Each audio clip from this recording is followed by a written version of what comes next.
Pada episode kali ini dimulai dengan diperlihatkannya Aang, Katara, dan juga Sokka sedang dikejar oleh pasukan dari negara api.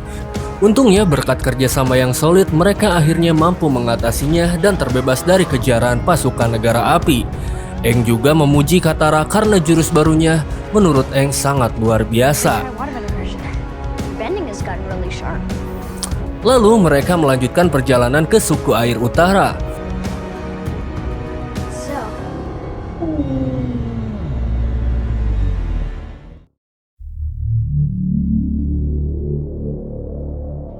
Namun di tengah perjalanan, Aang sangat terkejut saat melihat kawasan hutan hangus terbakar dan penyebabnya tidak lain tidak bukan adalah negara api. Hal ini membuat Aang marah pada dirinya sendiri karena tidak mampu melindungi alam selayaknya Avatar. Akan tetapi, Katara menunjukkan benih pohon baru. Ia meyakinkan Aang bahwa masa depan adalah lebih penting daripada kesalahannya di masa lalu. Sementara itu, Sokka bertemu dengan seorang gadis kecil yang sedang membawa boneka. My name's Sokka. Rhymes with Xiong made her for me. Xion? Or is he... Sokka! Namun begitu Aang dan Katara menghampirinya, gadis itu kabur meninggalkan bonekanya.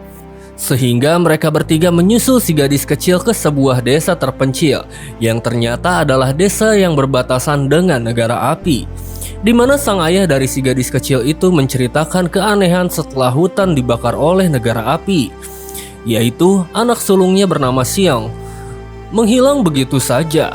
Menurut Aang, Xiong telah dibawa ke dunia roh. Sebagai Avatar, Aang berjanji untuk menyelamatkannya. People are beyond this world. Kemudian, ia bersama Katara serta Sokka memasuki hutan. Di sana Aang merasakan kalau tabir antara dunia manusia dan juga dunia roh saling bersinggungan. Mereka menemukan tempat pemujaan roh hutan. Di situ, Aang berkonsentrasi untuk memasuki ke dunia roh. Sementara Katara dan juga Sokka menjaga Aang yang sedang berkonsentrasi. His body will be vulnerable. We need to... So, what do? We watch over Aang. Malam pun tiba. Aang berhasil masuk ke dunia roh. Namun herannya, Katara dan juga Sokka ikut terbawa karena menurut Aang itu dampak dari tabir yang sangat tipis. Katara? What is happening? I don't know. Aang? I've separated my Get us back now! Sementara itu di tempat lain, Zuko tidak puas atas hasil pemantauan Avatar yang dilakukan oleh Letnan Lee.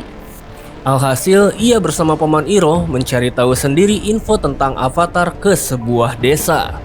Yang ternyata kabar munculnya Avatar sudah tersebar di mana-mana. Pertanda persaingan Zuko untuk memburu Avatar akan semakin ketat. Tiba-tiba ia berpapasan dengan pemburu bayaran bernama Jun.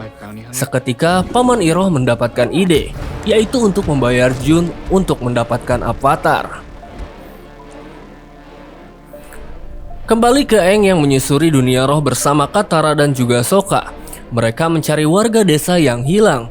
Akan tetapi mereka dikejutkan oleh burung hantu raksasa, atau yang disebut dengan roh pengetahuan, yang hanya bisa berbicara dengan Aang. Lalu roh itu menjelaskan keberadaan Katara serta Sokka di sana membahayakan nyawa mereka sendiri karena terdapat makhluk yang bisa mengungkapkan kebenaran kepada manusia. Selain itu, burung hantu itu juga memperingatkan Aang agar tidak menyimpang dari jalan lain sampai semuanya buyar. Dan di saat roh raksasa muncul menyerang, mereka lalu pada akhirnya terpisah di tengah kabut.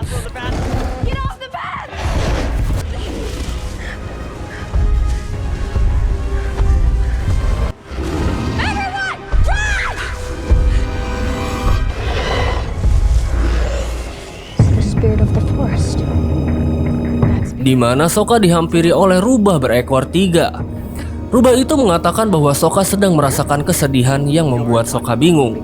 Ditambah rubah itu pergi begitu saja. Sementara Katara dikejutkan oleh sosok anak kecil yang lalu membawanya pulang ke rumah, di mana ibunya menyambutnya. Kemudian mereka menghabiskan waktu bersama, sampai akhirnya pasukan negara api menyerang. Hal ini membuat Katara dejavu. Jadi ia menahan ibunya yang mengajak bersembunyi di dalam. Namun ibunya memaksa. Tiba-tiba salah satu dari tentara negara api mendatangi mereka. Ia mencari pengguna elemen air. Di situ Katara yang melihat ibunya disudutkan mencoba mengendalikan air. Namun hasilnya si tentara tahu bahwa di dalam ada pengendali air. Dan atas kejadian itulah si ibu mengaku bahwa dirinya lah pengendali air tersebut. Seketika ibu Katara tewas dibakar.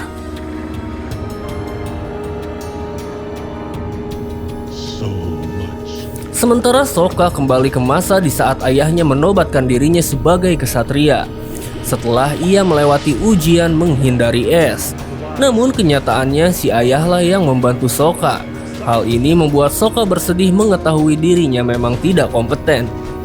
Di sisi lain, Aang juga hampir terpanah waktu melihat desanya. Tapi ia sadar kalau itu hanyalah ilusi. Dan ilusi buatan ini adalah ulah dari roh pemakan jiwa bernama Koh yang ternyata mengenali Aang sebagai avatar. Jadi Koh meminta barangnya yang sudah dicuri oleh avatar yang terdahulu sebelum Aang dikembalikan. Di sini Aang yang tidak tahu apa-apa langsung pergi dari situ. Tidak lama kemudian ia melihat sebuah pondok kecil, lalu Aang memasukinya, di mana ternyata ada biksu Gyatso. Awalnya Aang tidak percaya, sampai akhirnya Gyatso mengerjainya. Hal ini membuat Aang bersedih sekaligus bahagia, seolah-olah perjalanan menjadi avatar akan lebih mudah dengan adanya Gyatso. Namun, Aang teringat pada teman-temannya yang masih terjebak dalam ilusi kabut. Menurut Gyatso, kabut itu membelenggu orang yang memiliki kenangan buruk, lalu membawa mereka ke sarangnya untuk disantap. Jika itu terjadi, jiwa mereka akan lenyap selama-lamanya. Ditambah Koh adalah roh yang sangat bengis dan juga kejam. Lalu Aang meminta Gyatso untuk menantinya setelah ia menyelamatkan teman-temannya. Tak berselang lama dari itu, Aang langsung kembali ke dunia nyata.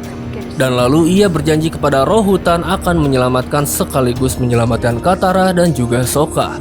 Lalu Aang pergi seorang diri. Dan episode ini pun selesai. Sampai berjumpa di episode berikutnya.